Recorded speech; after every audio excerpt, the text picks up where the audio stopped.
My name is David Greer. I'm Chief Executive Officer of Serco Middle East.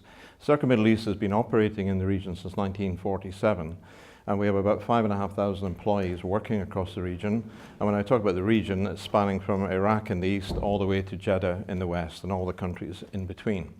Our business comprises three primary sectors. The first sector is aviation, and by aviation I mean air navigation services. Air navigation services we provide in Dubai International Airport, Bahrain, in Sharjah, and importantly in Baghdad, where we've been operating since 2011. Other sectors where we operate in the sphere of transportation, by transportation specifically railway. We run the Dubai Metro, the Al Sufa Tram, the Palm Jumeirah monorail, and we also run heavy rail services in Saudi, where we transport bauxite and phosphate from the northwest of the kingdom down to the eastern seaboard for export. And finally, we run passenger rail services with Saudi Arabian Railways, running high-speed trains, 200 kilometers an hour, running out of Riyadh all the way up to Hale and eventually to Jordan. The last sector is an integrated facility services unit that's basically got four legs: a defence leg, healthcare leg, a commercial building leg, and a medical section. So that comprises Serco Middle East. Now, aviation, of course, is the oldest part of our business, and it's important that in the context of this IBBC meeting here today, we talk specifically about what we do in Baghdad.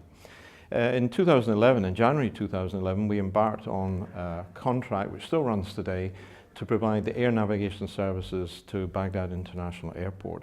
And these services basically control the descent and ascent of all aircraft leaving Baghdad International Airport. So we provide a vital service in keeping Baghdad International Airport open and providing all the technology and capability to ensure the safety of all aircraft over the skies.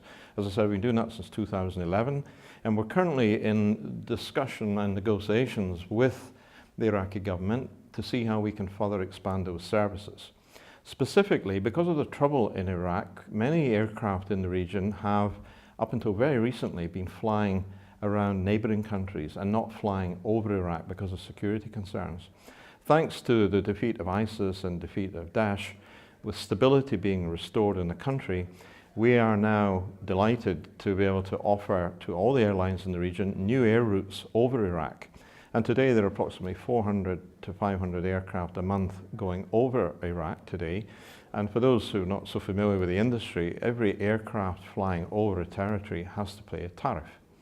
Those tariffs are then captured by the government and provide additional revenue for the nation of Iraq that can then be used to obviously go into Treasury, fund additional capital investment in the country, and pay a contractor a reasonable reward for the service he provides.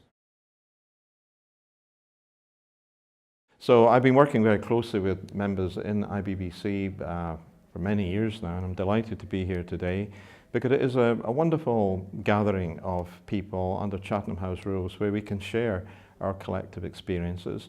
Important today more than ever as we go into this new era, post-sectarianism in Iraq, where hopefully our company, Serco, and other companies can provide these much-needed services to take Iraq onto a road of economic growth and recovery. Well, the information that I get today, I mean, certainly speaking to a lot of my colleagues, that much of the chatter that you read in social media, the scaremongering stuff about Iraq, is frankly untrue. I've been in the country, I've heard talk about instability, I've heard talk about corruption. Frankly, I've never experienced a single piece of corruption in the 5 years that we've been in Iraq. And I think it's very important that people understand that. You can't always believe the false news that's out there. From a security perspective, I spoke to a number of new companies or companies who are thinking about entering Iraq. Their perception of the place is generally negative. You know, I can go downtown Baghdad with limited security. I don't fear for my life in any way. And you know, there are signs, shoots of recovery in the country that I think IBBC and other members here can do more to promote that positivity out there. A lot of negativity in some of the presentations that needs to be offset and counterbalanced with an equal modicum of positivity. I think the thing that's important is with rising oil prices, there can be no certainty that those oil prices will stay where they are. But that money will go some way to help rebuild the country, but organizations like IMF could do a lot more to complete the rebuilding program and put in place the necessary infrastructure to educate the huge number of youth that are in the country.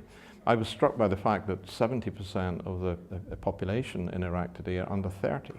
That's a huge resource, a huge capability, and I think it's incumbent on everybody to provide those kids with the opportunities they need and jobs and education to help in that rebuilding of Iraq.